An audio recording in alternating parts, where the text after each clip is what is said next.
Betsy and Thomas here for the American Intelligence Media. We have one big juicy tweet to decode, and I'll let you write on it, Thomas. But I do want to give a shout out to a video contributor of ours, Headlines with a Voice. She always does such an amazing job.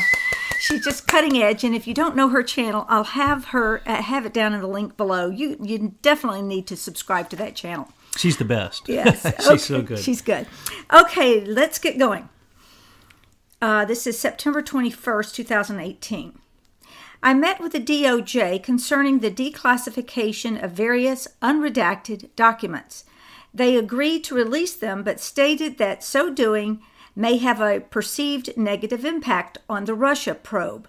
Also, key allies called to ask not to release. Therefore, the Inspector General has been asked to review these documents on an expedited basis.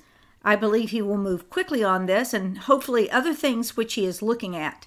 In the end, I can always declassify if it proves necessary. Speed is very important to me and everyone. You know, Betsy, that this one mother of all tweets has disturbed the conclave.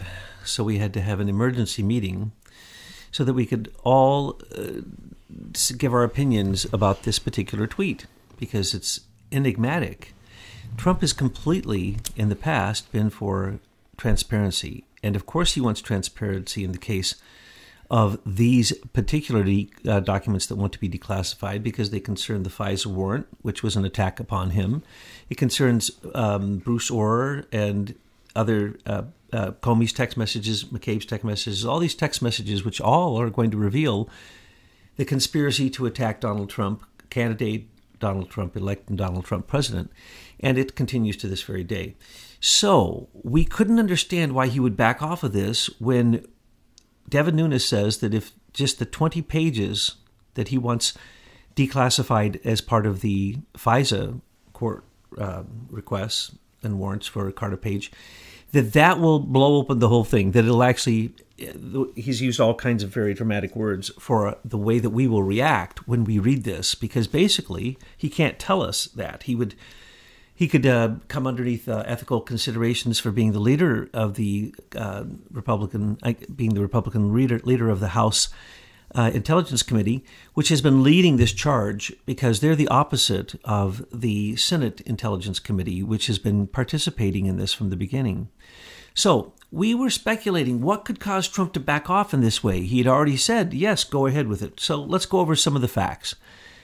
Recently, the Gang of Eight, the four Democrats, so the Gang of Eight, who are the people who are supposed to be told about any intelligence, particularly counterintelligence actions that are going on that are of national security, so that there can be some oversight for that, so there isn't a bunch of black ops operations going on. So what people don't understand is that the Gang of Eight were told different stories by John Brennan when they were first told about the Crossfire Hurricane in July of 2016.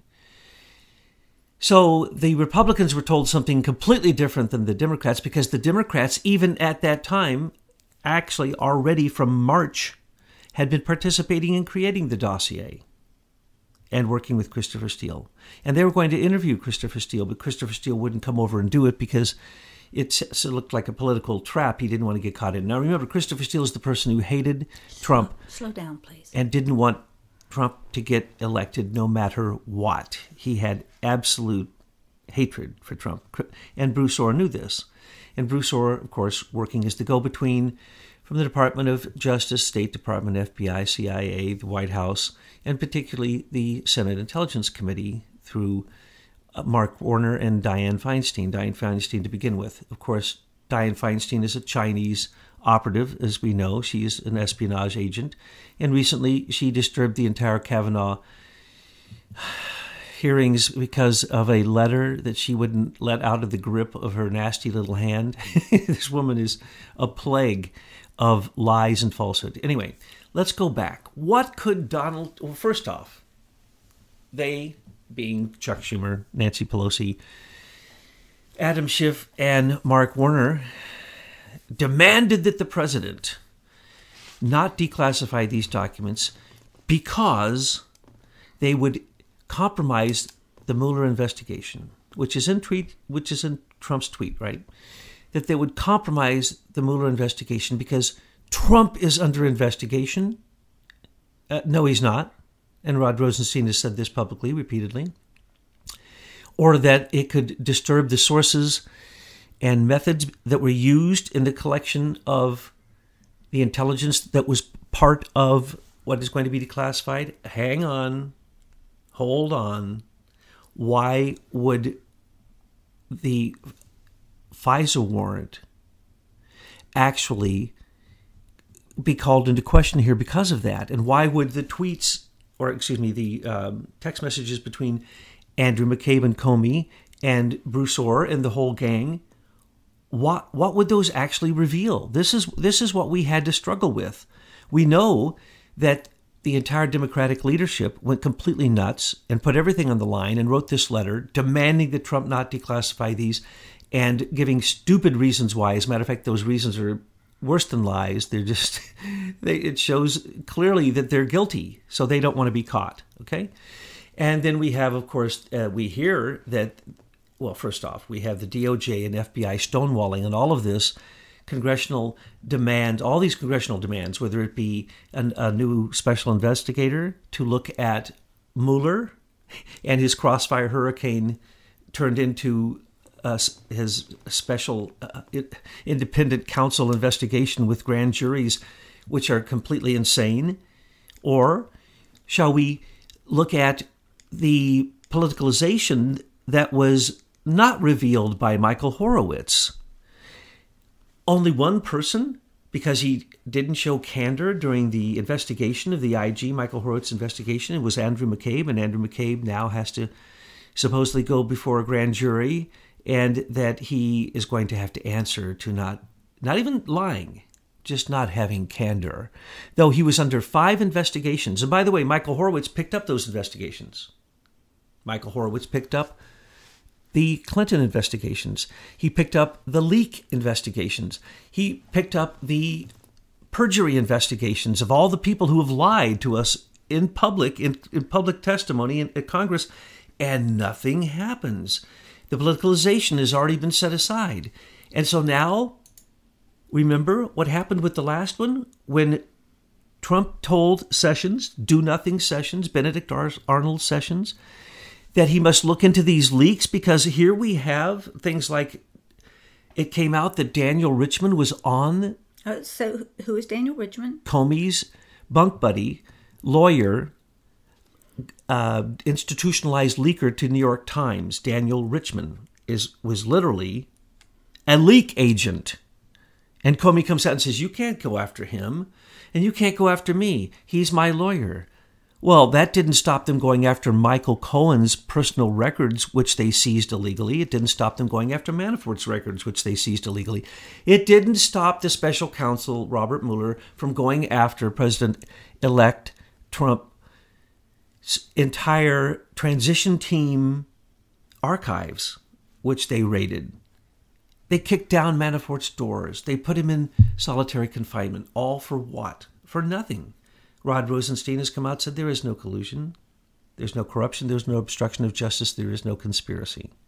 And Trump is not being investigated. But then in the letter from Schumer, Pelosi, Schiff, and Warner, what do they say? Oh, no, this is absolutely what this is all about. Well, why did Trump back off? That's the question. So when you see, as I just tried to show you some of the elements involved here, then we hear in his Trump tweet that allies called him. Oh, good. I was hoping you'd get to that point soon. I find that the most intriguing part of the tweet. Now, when he says ally, he has to say that. Let me read between the lines. That means our lion, stinking, five-eye enemy friends flying under the false flag of an ally. That would be, he got a call from Alexander Downer in Australia, one of the Five Eyes, which is the intelligence. It's not a community.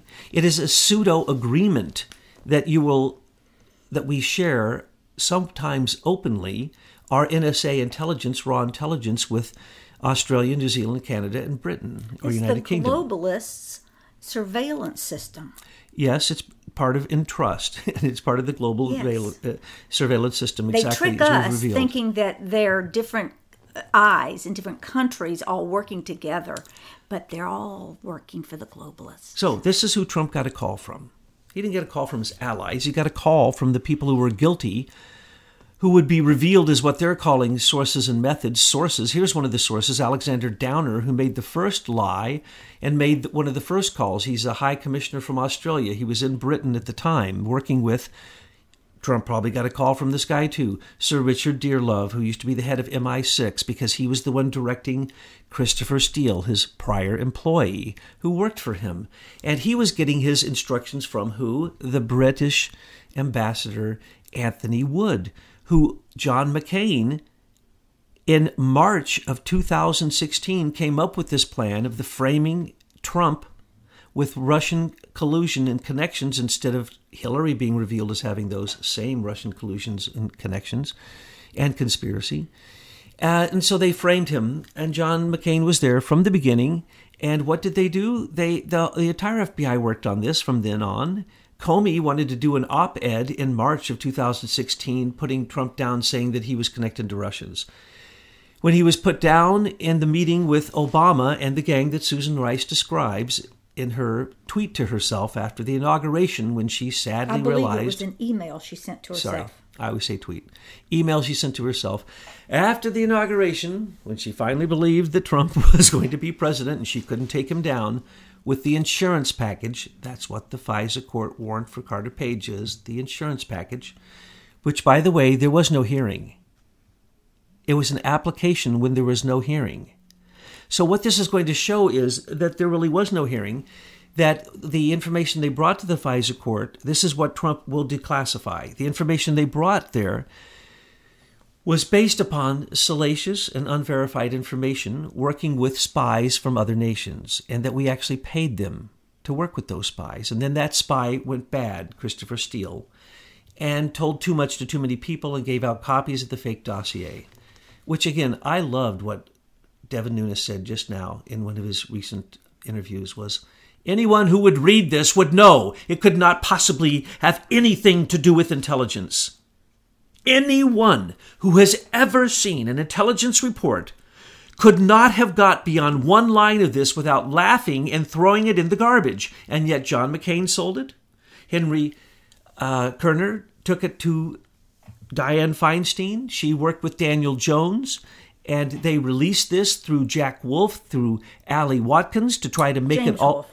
James Wolfe, who tried to make it all look bad, that Trump was working with the Russians. This was a huge plan. So what is going to be revealed in the text messages, in Bruce Orr's testimony behind closed doors, and in the declassified pages of the FISA warrant requests, which never went to a hearing.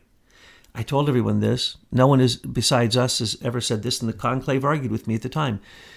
These were national security letters signed by Comey with blind signature because he put it underneath Bill Priestap and his two predecessors in the FBI Counterintelligence Department, working with the interagency group, which was nothing more than Peter Strzok. Peter Strzok is Crossfire Hurricane, the interagency group, the guy who took over the FBI Counterintelligence Department and the Department of Justice National Security Division, and ran this whole scam, covered up for Hillary both times, and wrote what Comey said, though he's not a lawyer. Peter Strzok wrote those things. He controlled both the DOJ and all the people involved in this. So he basically worked directly for Podesta and Hillary Clinton. But so, remember, his dad was a spy in Iran. Okay? His whole family are spies. We're talking about Peter Strzok. Peter Strzok. He is the worst of the worst. And we told you it would be the worst of the worst, and that they would play him, and that he would be the fall guy, and that where he would work from would be CIA counterintelligence operation under the auspices of national security, under the auspices of national security letters, not FISA court warrant requests, Title I domestic for Carter Page, or international that John Brennan would have to have pulled to create the frame-up with Stephen Halper, another ally who called up and said, please, Mr. President, do not declassify this. It'll blow my cover. Well, hello, we blew his cover a while back ago. Your cover needs to be blown. All those people I mentioned, those aren't allies. Those are enemies. Because when we blow his cover, it works itself right back to the Privy Council and to the Queen. Stefan Halper was paid by the Department of Defense for a nonsense contract for social manipulation, basically is what it says in the contract, basically social propaganda, which was framing George Papadopoulos with the help of Joseph Mifsud and the entire Cambridge intelligence group, which had to close down because of this, and the Strategic Communication Laboratories ran by Sir Geoffrey Patty and aided in many ways by Lord Malloch-Brown, which is directly out of the Queen's Privy Council. This is a group of people who have controls in America that you cannot believe. They are not our allies, but Trump has to act like they're our allies because everything that he hears, they may hear. Everything he hears through his intelligence community. Well, because our intelligence agency is actually theirs. Correct. Remember when Hillary started, right after the Crossfire Hurricane started in July of 2016, 8 tweets where she became so vicious that they were the prelude to her accusing Donald Trump of being in bed with Putin in the last 2 debates with him.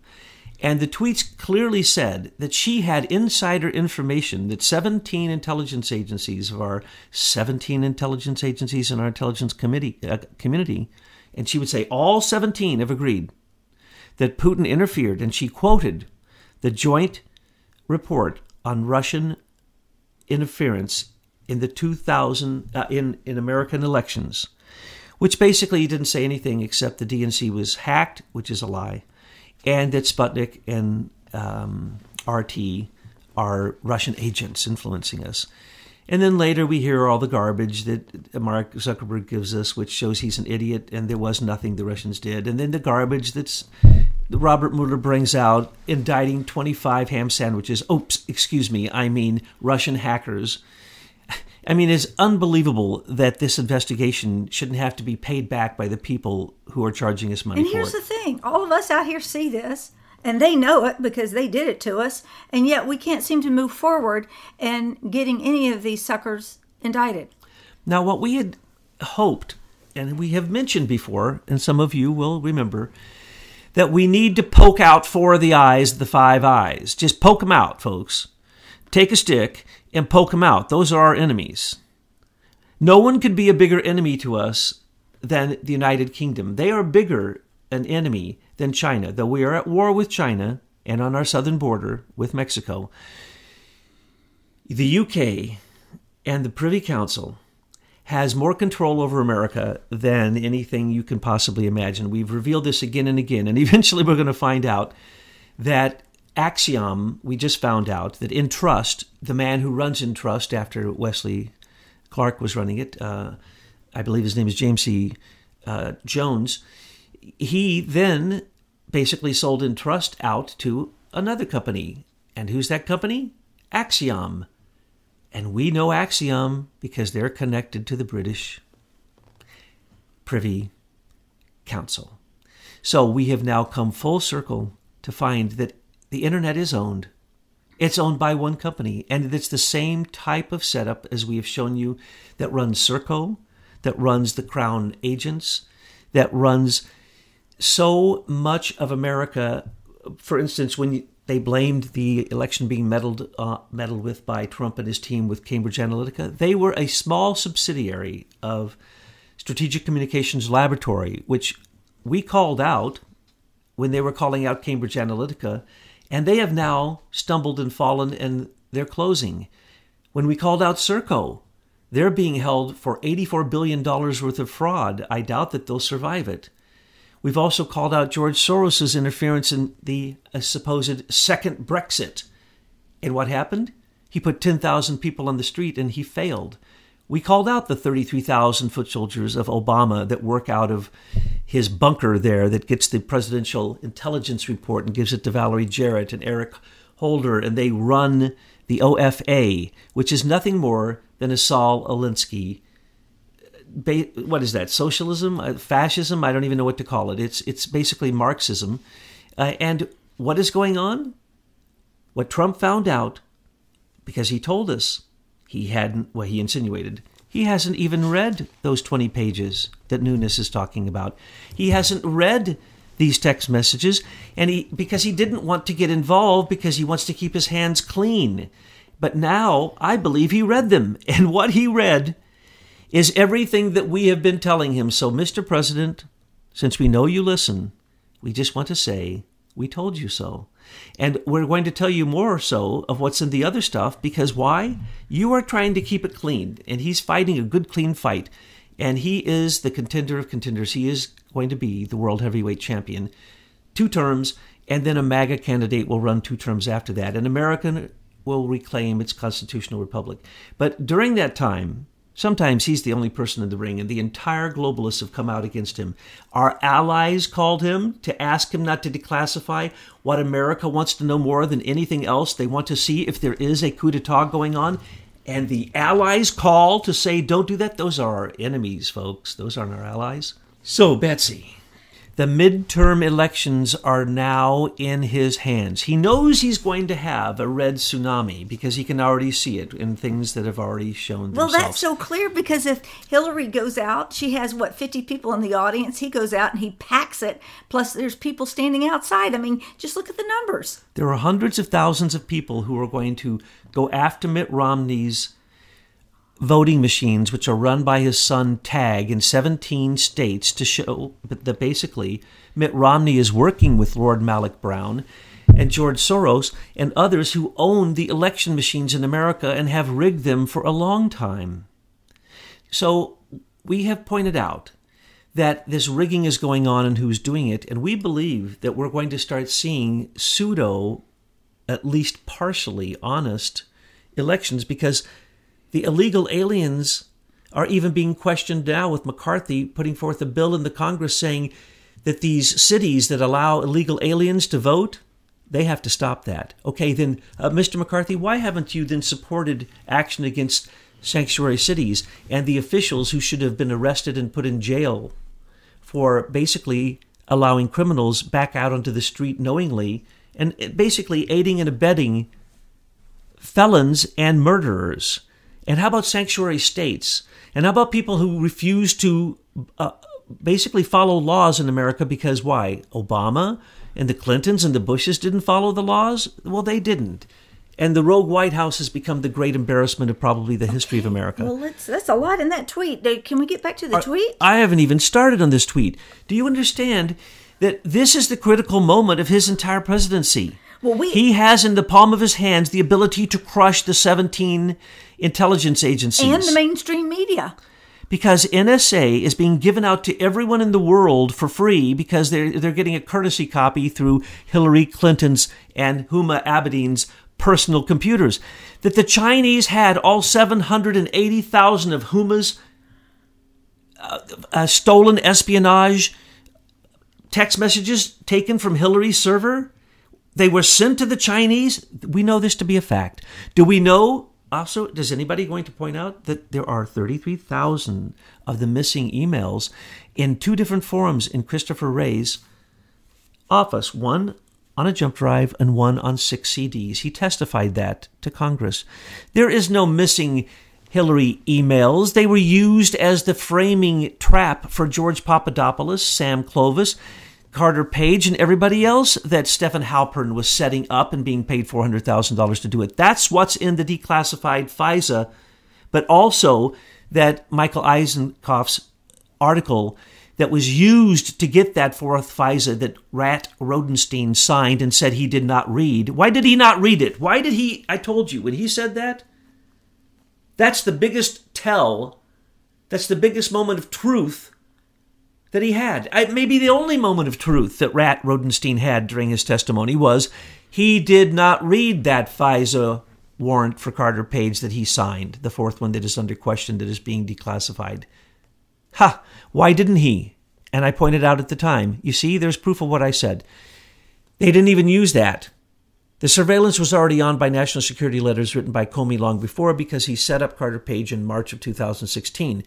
The October FISA court Title I domestic warrant was the insurance package to try to cover what they had already done since March, which included John McCain as one of the principal players, Alexandra Chalupa and her cousin, and John Podesta, and Cody Shearer, the whole group, Bruce Orr, Nellie Orr, Glenn Simpson.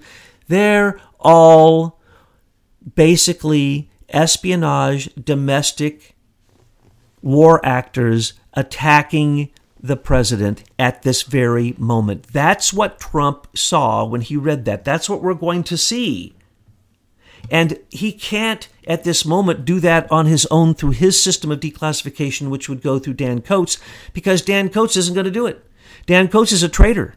Dan Coates has not done what Trump has told him to do. Well, he was told to go and make sure that there was no more surveillance on Americans. Did he? No, as a matter of fact, we find out that Facebook is putting even more on, Google is putting even more on, and now Eric Schmidt is back from China. Yay! And he's done exactly what I told you he was going to do. Don't get me started on that, right? That'd be a bad thing to get started on. Yeah, we don't need to want to go wrap it there. up a So little bit. going back to the tweets, let's just say that Trump's move is not really backtracking. He was blown back by the explosion of what he read, is what we believe. And when he said that, he goes, okay, here's what I'm going to do. Since all of you, remember the last time that the leaks came out, they're so pronounced? He told Jeff Sessions to do something, and Jeff said, I'm going to give it to Michael Horowitz. Oh, everything goes to Michael Horowitz. And then Michael Horowitz sends it over to Huber. And he's done nothing. There's been no leaks. The leaks on James Wolfe were a different investigation. There have been nothing done by Horowitz about leaks. So that's what Jeff Sessions does. He defers to an IG, a crooked IG, Michael Horowitz, who is ready to be either the next head of the FBI or the next head of the DOJ. That's what Michael Horowitz is being groomed for. Anyway, and this is his test. If he passes this, he can take Robert Mueller's place. But anyway, so Trump said to probably, in this case, everybody. That would be Jeff Sessions would have been there, Christopher Wray, Dan Coates, and every other shadow government operative, saying that they had talked to all of their compatriots in the Five Eyes, and that they all say that this would reveal too much. It would reveal how the Five Eyes work, and it would destroy the Five Eyes. That's what's really going on here. And they need to be destroyed. And so they all are leaning on him. So he says, okay, I'll back off, Dan, since you won't do it anyway because you're a jerk and I have to do a runaround. I'm going to let them have it and let them have their way and let Michael Horowitz again be given this, but I'm giving you a very short period of time. Now, that does not stop other things that are going on. The further leak texts that are coming out, where does anyone think those are coming from? How come no one in the press anywhere is addressing that but us? Those have to be coming from Michael Horowitz in his leak investigation. He has to reveal things now because his entire career is based upon whether or not he shows some truth here. So they're all saying like a Trey Gowdy, oh, Michael Horowitz is doing a great job. So is Robert Mueller. Oh, Horowitz is saying Mueller's doing a great job. No. Sally Yates did not allow the law to go forward when Horowitz said he wanted the evidence that Robert Mueller is looking at because it is absolutely coincidental. It is the same as the evidence he's looking at for what was his first task, which was the politicalization of the DOJ and FBI.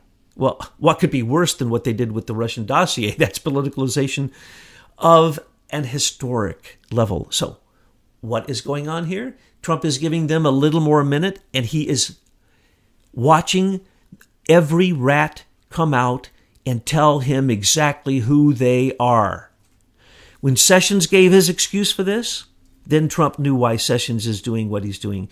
When Wray spoke, he then was 100% convinced that Wray was as evil as the rest of them. When Dan Coates spoke, he felt disgraced that he ever put Dan Coates in that position. When General Mattis spoke, he went, yeah, that's right. And when the other generals spoke, he said, yeah, that's right. Yeah, we'll give him a minute longer. We'll give the politicalized, the weaponized DOJ, FBI, CIA a little bit longer. But all of the intelligence communities are all on a short leash, and they are in their final hours.